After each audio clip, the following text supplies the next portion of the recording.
Good morning, ladies and gentlemen. My name is Milko Hensel. I work for Maerki Baumann Private Bank as Head of Digital Partnerships. And I'm here now to share some of our experiences that we had on our journey from a traditional Swiss private bank to into the crypto space, and tell you something about the way we made and why we did this, and all the steps that we took.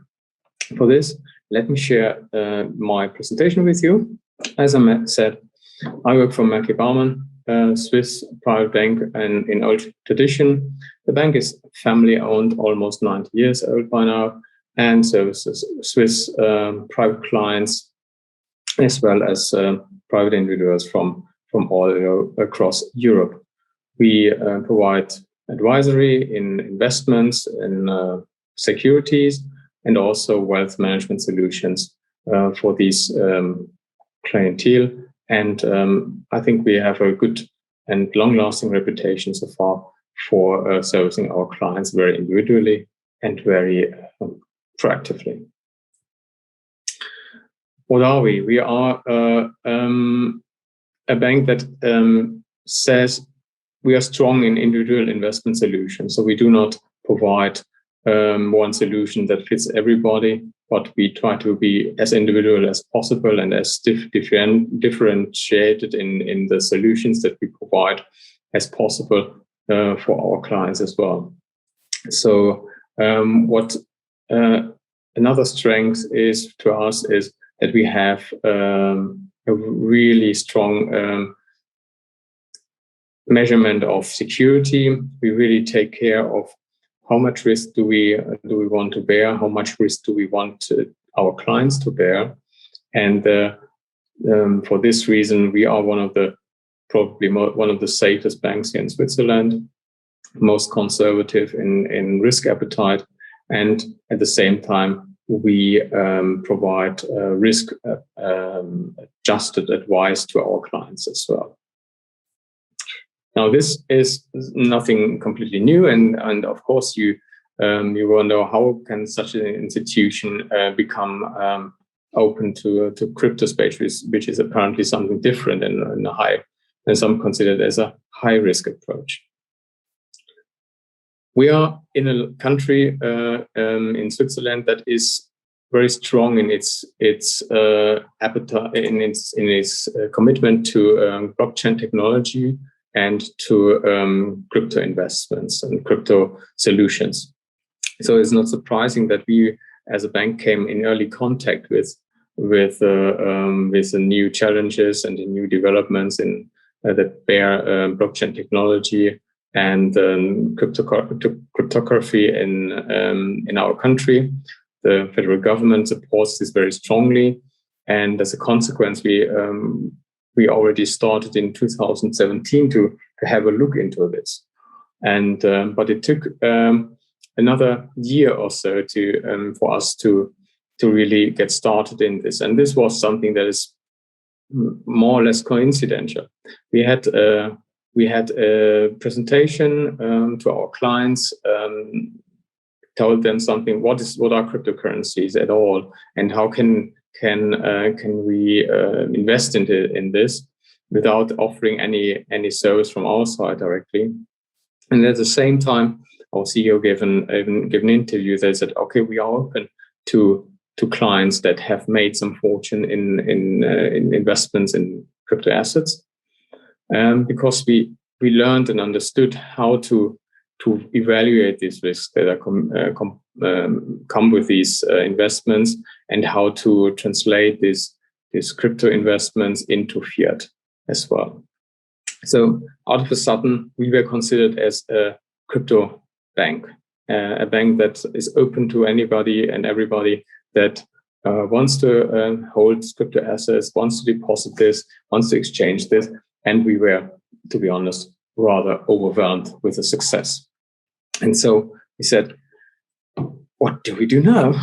It is really difficult at the time. It was really difficult at that time what the next steps should be. But because we were uncertain, we were so positively surprised with a huge inflow of requests and huge demand in services, in banking services that these clients that were dealing in crypto assets required. At the same time, we were knowledgeable enough of the whole crypto space that there are considerable risks that need to be considered, and we were definitely concerned how to deal with all these concerns and how to cope with this. So we needed to do something. And in the end of by end of 2018, we came up with a strategy, a 3-tier strategy to implement services for clients that are active in this area. You see, we did services for blockchain and crypto companies mainly because of the demand that we see in this. We had a strong demand from companies here in Switzerland that didn't find a bank that was willing to open an account, so we provided this. The second step, similarly, what is the logical next step if you provide services in the crypto space? You also want to offer trading in crypto assets and make sure that the clients get a good execution, they get a reliable pricing, they get daily price feeds, etc. And so we were able to connect together with our partners our core banking system to the crypto space and make sure that the client can now trade as easily as he wishes with digital assets and can be sure that he get a reasonable good price for these transactions. You see here are the most of the tradable assets that we have at the moment, and we are planning more that should be introduced in the coming weeks and months. The second part, of course, goes along with trading is custody. Here we had the largest challenges on the technical side because, as you know, every client is most critical when it comes to storage of his private keys, storage of his wallet assets. And we found a solution that is highly secure. We use HSM for the storage of our private keys. So high secure modules that are usually used for Swift encryption are applied with us for the protection of the client's wallets and the client's passwords. And each and every client has its individual wallet, so there nobody has to share his wallet with his assets with other clients. Step 3 is we develop now also an investment advice for digital assets. That is something that is quite unique in, I would say, for many countries, because you can have advice from other companies that are not regulated. You can have advice from publications. You can have advice from Reddit, for example, or in Telegram. But I think it makes a difference if you got this advice by a regulated private bank that needs to look at its reputation and needs to make sure that it provides the best service possible and provides the best advice that is available to a client, and that also reflects the risk exposure of the client, the risk willingness, the background of the client, and to make sure that a holistic view is found for the investments. We have 3 main success factors as well that I want to talk about.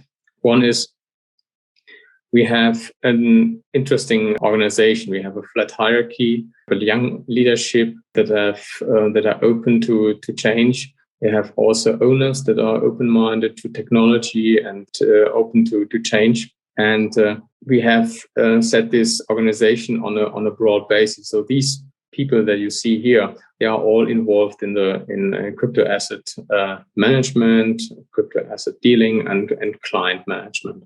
So I think we set up a quite considerable team and made sure that the whole organization is involved. So that also includes that we included everybody in the bank. It's not just it was a fun project for some geeks, or it was driven by the IT department, or only by the client relationship managers. It was an integrated approach throughout the bank. We took everybody with us, no matter where he worked, and whether he would be involved in future in this solution or not. So we included legal, we included our cash desk, our reception, we included assistants, of course, we included relationship managers, wealth managers, our desk for the independent asset managers, etc. So everybody had a chance to learn more about digital technology, about distributed ledger technology, and everybody was kept aware of the development and the target and the strategy that this bank was following through. And finally, the third step is communication is essential. We think that it is much better to communicate openly and directly to our clients, to tell our clients, investors, and partners where we are active in, what we are doing, what our strategy is, that we are working with companies that are in the crypto area, that we provide services that are new to some of the clients for two main reasons. One is to build trust in our strategy, to build trust in our decisions, that this is something that is legitimate, that is lasting, that is something that is for long-term commitment. The other reason is also to take away some of the fear that some people may have from when they see this the crypto space.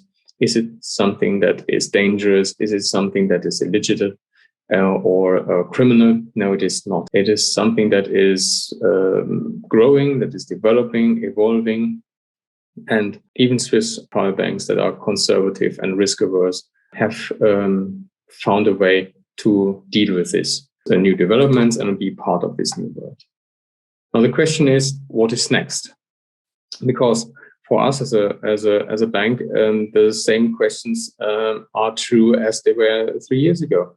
What is the way we can stay relevant in a world that is changing very fast? What is the word that is? What is our way in a world where crypto assets don't require a bank necessarily? And so we watch very carefully what the new developments are, being it decentralized finance solutions, being it staking, being it lending against crypto assets. These are the main areas that we are watching now, that we're observing, and where we see opportunities for our clients, but also for us as a bank to give more information to our clients, to grow, to learn, and above all, to have them give them the possibility to have some revenue and return on the investments they made or the investments they may still want to make. So this is just a brief outlook of the targets that we have. On the product side, with regard to the scope of our clients, we said we are open to private clients and we want to support them in growth, want to have them give them the opportunity to learn and to develop their first strategies in crypto investments. And at the same time, we also want to expand our client groups to corporate clients and institutional clients that are willing to invest with us and are willing to learn as well how to invest in digital assets and what the pitfalls are, what the risks are, but also what the opportunities are. So far, this is some of the information, some of the developments that I wanted to share with you. Thank you for your patience. Thank you for your time. And if you have any questions, please let me know.